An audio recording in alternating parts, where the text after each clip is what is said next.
Now we'll start with object caching, right?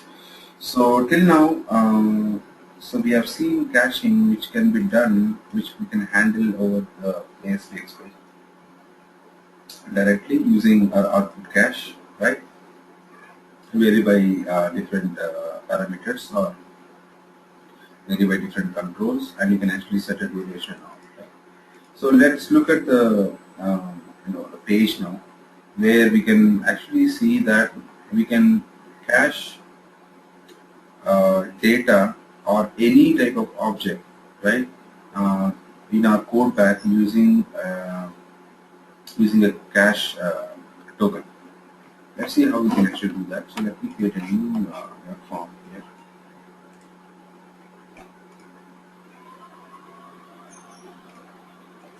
Let me call it as cache object.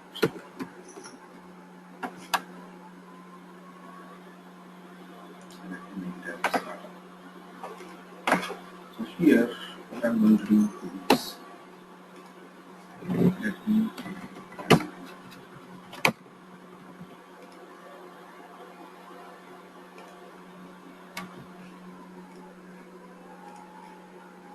so let me take a button control here.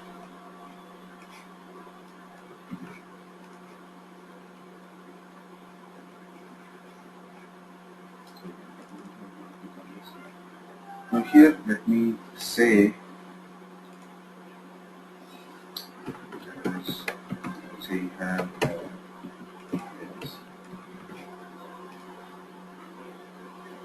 let's say I'm taking a single string. Let's say time as time question. So what we're going to do here is, so we have already seen caching the datetime, right? So once we assign the datetime to any HTML element and we made it as a cache, right? So for 10 seconds it actually was caching our data. Now here on button click, what I'm going to do here is I'm going to set this time, right? And I'm going to write it down on a page. And then what I'll do, the same time whatever we are actually showing on button click, right? I want to save or I want to cache it for some time. So here we have a token called cache, right? Where you can see I can use this cache with the as if I'm actually using a key and a value type. Now this cache is same as the cache which we are using, the page cache we are using in our ASPX, right? So let's say I'm going to save it as some time here,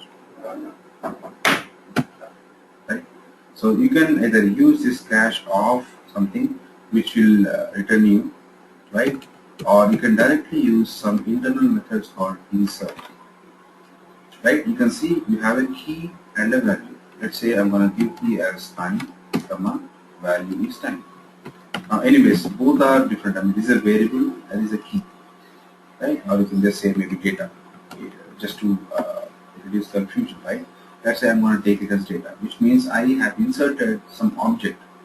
Now, this is something which is object for me, right? Because you can see I can actually give any object value. It can be your variable, it can be your class object, right? It can be anything you can say, and that will be cached up in your right?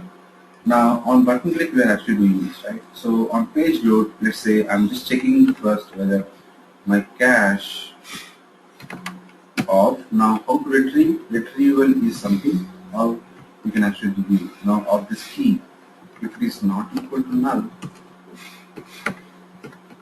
right, then I'm going to write it down.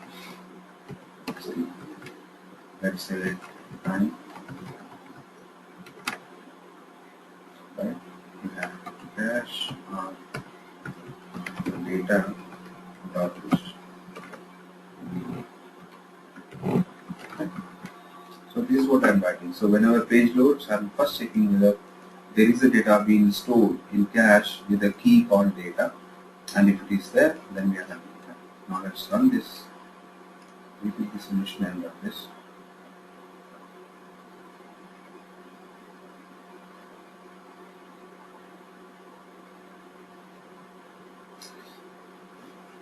So it is ending and let's start this program.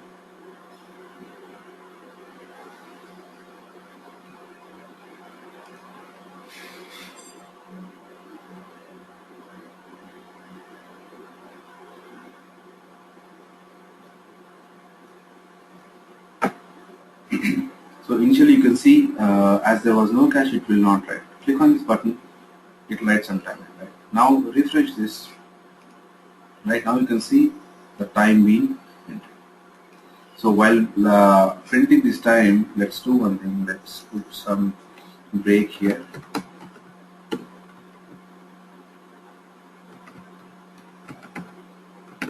Right, sale break. Let's put it even here. Let's run this.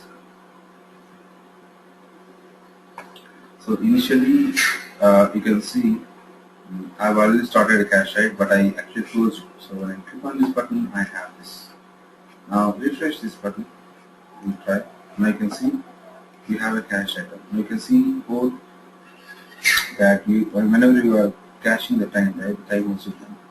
Now click on this button.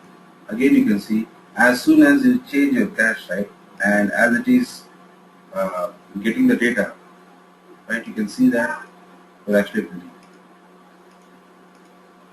right? So your cache value are changing, right, and whatever you are changing, you're actually getting.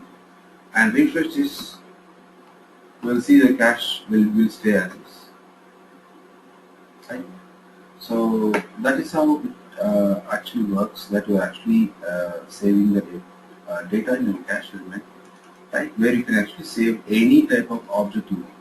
Now here what we used to do, we used to save the complete page state, right? Now whatever we used to save here, right, your drop down data you selected, right, and the link you are selecting, that if you want to highlight it, if you based on different parameters, right. Now all those data we used to cache using your output cache, which is mainly an HTTP cache basically. Same way for codebag, you can also use something called cache. Right. Again, same thing we have in MVC. We'll see this part, and the working way of or the working model of cache will be same, where you can actually mention time. So for how much time it has to stay, and is there any verify params or not, right? You can actually make that happen in your MVC tool. Right? So this is about caching, which we have, right?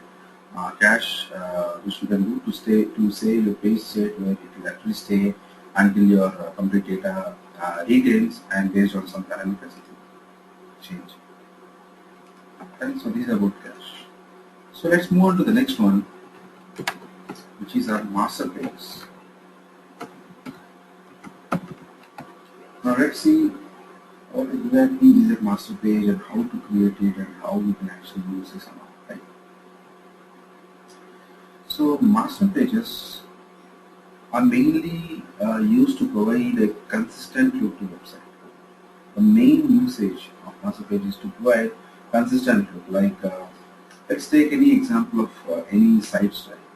So your header, there will be some few areas where you will see in most of the content as common across all the pages, like your header, right, your footer, uh, right, or your some menus and all, right? So how can we actually make them consistent? So to show you as a site I have. Now here you can see that I have a footer, I have a header, right? So let me move on to any